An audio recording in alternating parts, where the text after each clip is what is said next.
اعوذ باللہ من الشیطان الرجیم بسم اللہ الرحمن الرحیم الحمد للہ رب العالمین وصلی اللہ علی سیدنا محمد وآلہ الطاہرین۔ ایپسٹمولوجی میں ہماری گفتگو جاری تھی اور آپ کی خدمت میں یہ بیان ہو چکا کہ علم کی دو اہم قسمیں ہیں، ایک ہے علم حصولی اور ایک ہے علم حضوری۔ اور یہ آپ کی خدمت میں بیان ہو چکا کہ علم حضوری ایک ایسا علم ہے کہ جہاں پر عالم اور معلوم کے درمیان کوئی بھی چیز واسطہ قرار نہیں پاتی اور عالم معلوم کو بغیر واسطے کے ڈائریکٹلی پا رہا ہوتا ہے، اور اسی وجہ سے ہی کہ عالم کا معلوم کو بغیر واسطے کے پانے کی وجہ سے اس علم میں کسی بھی قسم کی خطا کا کوئی چانس نہیں پایا جاتا، اور عالم معلوم کو بغیر کسی خطا کے بالکل جس طرح معلوم ہے ویسے ہی پا رہا ہوتا ہے۔ اور ایپسٹمولوجی میں علم حضوری کی یہی قیمت ہے اور یہی ہی اس کی ویلیو ہے کہ یہ ایک ایسا علم ہے، یہ ایک ایسی نالج ہے کہ جس میں ذرہ برابر خطا کا چانس نہیں پایا جاتا۔ لہٰذا علم حضوری ایپسٹمولوجی میں بہت ہی اہم رول ادا کر رہا ہے اور انتہائی اہم علم ہے، لیکن اس کے باوجود شبہات کرنے والوں نے، اشکالات کرنے والوں نے اسی علم حضوری پر اشکالات کیے۔ وہ کیا اشکالات؟ سب سے پہلا اشکال فخر رازی کا، کہ فخر رازی کا یہ کہنا ہے کہ ہم اپنے بارے میں علم حضوری رکھتے ہیں، لیکن یہ کیسا علم حضوری ہے کہ میں اپنے بارے میں تو علم حضوری رکھتا ہوں لیکن یہ نہیں جانتا کہ میرے اندر کیا کیا صفات پائی جاتی ہے، میں کون ہوں، میں کیا ہوں، میرے اندر کون سی صفات پائی جاتی ہے، انسان کی کیا حقیقت ہے۔ یہ وہ چیزیں ہیں جو ہم نہیں جانتے علم حضوری کے ذریعے۔ تو پھر اس علم حضوری کا فائدہ ہی کیا کہ جس میں ہم اپنے بارے میں ہی نہ جان سکیں۔ یہ پہلا اشکال فخر رازی کا۔ کون سے علم حضوری پر؟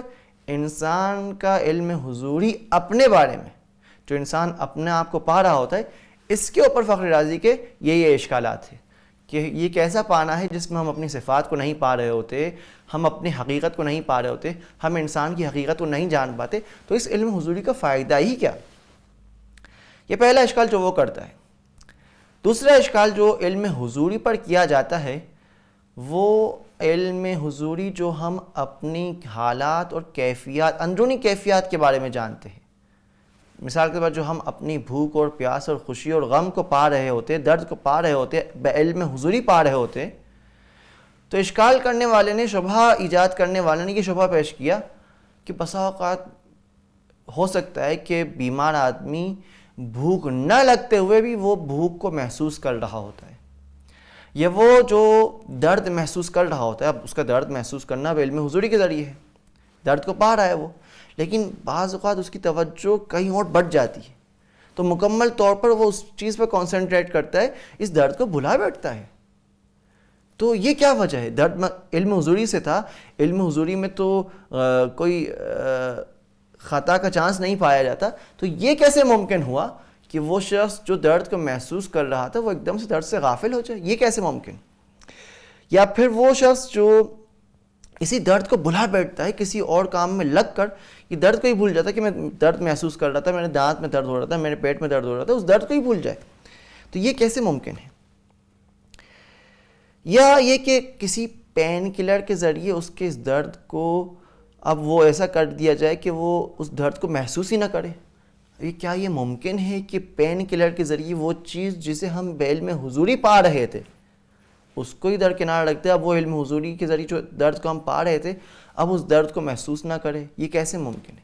اس کا مطلب ہے کہ اس علم حضوری میں کوئی نہ کوئی خطا کا چانس پایا جا رہا ہے، خطا کا امکان پایا جا رہا ہے۔ یا بعض اوقات ایسا ہوتا ہے کہ بدن کا کوئی ایک پارٹ انسان سے جدا ہو جاتا ہے، مثال کے طور پر انسان کا ہاتھ کٹ جاتا ہے، لیکن بعد میں جب انسان کے پاس وہ ہاتھ ہے ہی نہیں، پھر بھی بعض اوقات انسان یہ محسوس کر رہا ہوتا ہے کہ اس ہاتھ میں درد محسوس ہو رہا ہے، یہ خارش محسوس ہو رہی ہے، تو وہ چیز تو ہے ہی نہیں، اس کے پاس ہاتھ ہے ہی نہیں، تو یہ درد، یہ خارش، یہ کیسے ممکن کہ اس کے ہاتھ میں وہ درد، وہ خارش وہ محسوس کرے؟ یا بعض انسان کے اندر ایسی کیفیات پائی جاتی ہے جن کے بارے میں انسان جانتا ہی نہیں، اس کے لیے اس نے کوئی نام ہی نہیں رکھا. ہم نے بعض اپنی اندرونی کیفیات کے بارے میں نام رکھ دیا کہ یہ بھوک کی حالت ہے, یہ پیاس کی کیفیت ہے, یہ خوشی کی کیفیت ہے, یہ غم کی کیفیت ہے, یہ ناراضگی کی کیفیت ہے. تو یہ مختلف قسم کی کیفیات ہے. بہت ساری ایسی کیفیت جو انسان کے اندر پائی جاتی ہے, ہم نے اس کے لیے نام نہ رکھا. تو وہ کیسی کیفیات ہے, ان کو ہم کیسے پائے؟ کیا ان کے اندر بھی خطا ناممکن ہے؟ یا بعض اوقات بعض لوگ احساس کمتری کا شکار ہو جاتے ہیں. اس احساس کمتری کو اسپریچولیٹی سمجھ بیٹھتے ہیں کہ یہ تو ایک روحانیت ہے جو میرے اندر آئی ہے. یا بعض اوقات کچھ لوگ ہوتے ہیں کہ جو بہت زیادہ شکاک ہوتے ہیں, ہر چیز پہ شک کرنا شروع کر دیتے ہیں, اور وہ اس چیز کو کہ ہر چیز پہ شک کر رہے ہوتے ہیں, اس سے دقت والی کیفیت کے ساتھ اس کو ملا دیتے ہیں کہ وہ سمجھتے ہیں کہ میں بہت زیادہ دقیق ہوں, ہر چیز کو دقت کے ساتھ دیکھ کر بررسی کرتا ہوں اور سوچ سمجھ کر کام کرتا ہوں. نہیں, ایکسٹرا شک کرنا بھی ایک غلط کیفیت ہے جس کو ہم اس دقت والی کیفیت سے ہمیں جدا کرنا ہوگا. تو یہ بعض اوقات جو مکسنگ ہو جاتی ہے, ایک کی جگہ دوسرے کو رکھ دیتے ہم, اس کا یہ مطلب ہے کہ بعض اوقات ہم اپنی اندرونی کیفیات میں بھی خطا کر رہے ہوتے. تو یہ خطا کیسے ممکن؟ اندرونی کیفیات میں, جن کیفیات کو ہم بعلم حضوری پا رہے ہیں, ان میں کیسے خطا ممکن ہے؟ کہ دوسرا شبہ.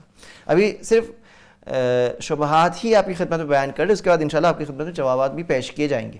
تیسرا شبہ ہمارا علم حضوری خدا کے بارے میں. ہمارا علم حضوری ہمارے بنانے والے کے حوالے سے, ہمارا علم حضوری ہمارے ہی خالق کے حوالے سے, کہ ہم اپنے بنانے والے کو تو پا رہے کہ کوئی ہے جس نے مجھے خلق کیا ہے, بنایا ہے, لیکن وہ کون ہے, کیا ہے, اس کی کیا صفات ہے, اس کی کیا خصوصیات ہے, اس کو میں نہیں پا رہا ہوں.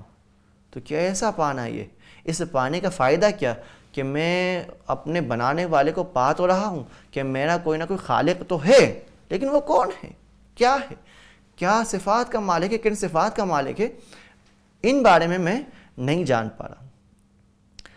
اور بلکہ بعض منکرین خدا کا یہ دعویٰ کہ وہ یہ دعویٰ کرتے کہ ہم بعلم حضوری یہ درک کر رہے ہوتے, یہ جان پا رہے ہوتے کہ خدا نہیں ہے.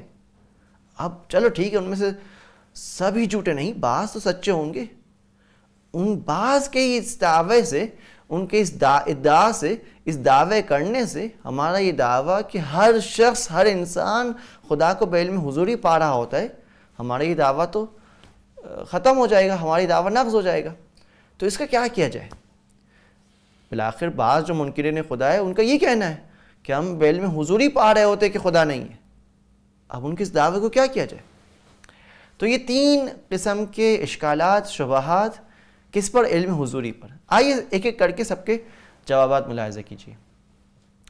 پہلا شبہ یہ تھا کہ انسان اپنے آپ کو پا رہا ہے, اپنی خصوصیات کو نہیں پا رہا, اپنے اندر جو صفات ہے ان کو نہیں جان پا رہا, اپنے اندر جو اس کی حقیقت ہے اس کو نہیں پہچان پا رہا.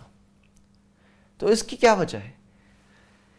اس کے لیے یہ جاننا ضروری ہے کہ خطا ناپذیر علم حضوری کے ذریعے ہم بس اتنا جان پاتے ہیں کہ ہم ہیں, ہم موجود ہیں, لیکن ہم کیا ہے, کون ہے, کہاں سے آئے ہیں, کن کن صفات کے مالک ہیں, ان بارے میں ہم علم حضوری کے ذریعے نہیں جان پاتے. کیوں؟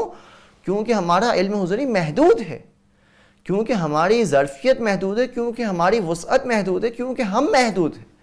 ہم جتنا اپنے اندر وسعت ایجاد کرتے جائیں گے اتنا ہی زیادہ ہمارے علم حضوری کے دائرے میں وسعت آتی رہے گی, ہم دوسری چیزوں کو بھی بعلم حضوری جان پائیں گے. لیکن ابتدا میں تو بس ہم اتنا ہی جانتے ہیں کہ ہم ہیں, ہماری وسعت اتنی سی ہے, تو اس کم وسعت کے اندر اتنے ہی بس جان پاتے ہیں کہ ہم موجود ہیں. اگر ہم یہ جاننا چاہتے ہیں کہ میں کون ہوں, میری کیا حقیقت ہے, انسان کی کیا حقیقت ہے, انسان کی کیا, انسانیت کی کیا حقیقت ہے, ان کو جاننے کے لیے یا تو پھر علم حضوری کا سہارا لوں گا, یا پھر علم حضوری کے ذریعے ان کو جاننے کے لیے مجھے چاہیے کہ میں اپنے اندر وہ وسعت ایجاد کروں, وہ ظرفیت ایجاد کروں کہ جس ظرفیت کے ذریعے, جس وسعت کے ذریعے ان چیزوں کو بھی بعلم حضوری جان سکوں. لہٰذا یہ جو ہم کہہ رہے ہوتے کہ میں اپنے آپ کو جان رہا ہوں، اپنے آپ کو پہچان رہا ہوں کہ میں ہوں، اتنا جاننا اس میں کوئی خطا کا چانس نہیں پایا جاتا، اور اتنا ہی جاننا بے علم حضوری ہے، اور اتنا ہی جاننا انسان کی سب سے ابتدائی معلومات میں سے ہے کہ ہم اپنے بارے میں جانتے ہیں کہ ہم ہیں۔ یہ سب سے پہلی چیز۔ دوسری چیز یہ کہ دوسرا اشکال، دوسرا شبہہ جو پیش کیا گیا کہ بہت ساری انسان اپنی اندرونی کیفیات کو جان رہا ہوتا ہے، لیکن ان کیفیات میں، ان اندرونی کیفیات میں خطا کر رہا ہوتا ہے۔ مثال کے طور پر ایک تندرست انسان جب بھوکا ہوتا ہے تو اس بھوک والی کیفیت کو اپنے اندر پا رہا ہوتا ہے۔ یہی کیفیت ایک بیمار انسان بھی، ایک مریض انسان بھی اپنے اندر پا رہا ہوتا ہے کہ خاص کیفیت میرے اندر ایجاد ہوئی ہے۔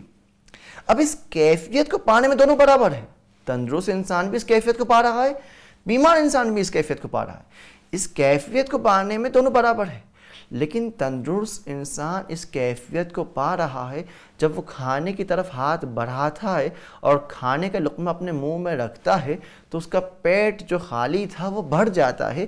حقیقتاً اس کا پیٹ بھوکا تھا، حقیقتاً وہ شخص بھوکا تھا، اور اس بھوک کی وجہ سے اس کیفیت کو پا رہا تھا۔ لیکن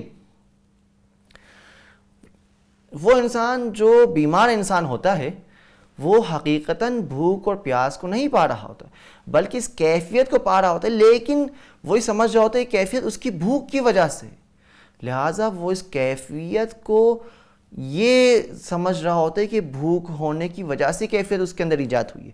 لہٰذا کیفیت کے پانے میں دونوں برابر ہے، لیکن کیفیت کی اصل وجہ کیا ہے، اس کیفیت کو تفسیر کر رہے ہوتے اور اس علم حضوری کی تفسیر کر رہے ہوتے، اس علم حضوری کی تفسیر بے علم حصولی کر رہے ہوتے، وہ علم حصولی جس میں خطا کا چانس پایا جاتا ہے۔ لہٰذا بیمار شخص اپنی بیمار ہونے کی وجہ سے وہ خطا کر بیٹھتا ہے، اور بھوک نہ ہوتے ہوئے بھی، پیٹ خالی نہ ہوتے ہوئے بھی وہ کھانے کی طرف ہاتھ بڑھاتا ہے، لیکن جب منہ میں لقمہ رکھنا چاہتا ہے وہ اس کیفیت کو پا رہا ہوتا ہے کہ میرے اندر تو بھوک تھی ہی نہیں۔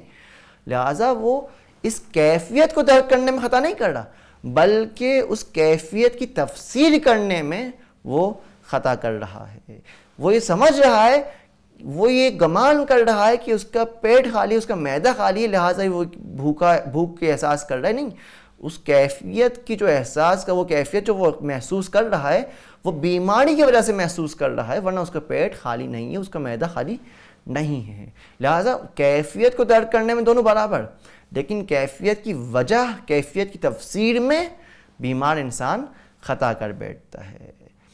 یہاں تک دو سوالات کے جوابات آپ کی خدمت میں پیش کیے گئے۔ انشاءاللہ اگلے درس میں تیسرا سوال جو اہم ترین سوال ہے اس کا جواب بھی آپ کی خدمت میں پیش کیا جائے گا۔ وصلی اللہ علی سیدنا محمد وآلہ الطاہرین۔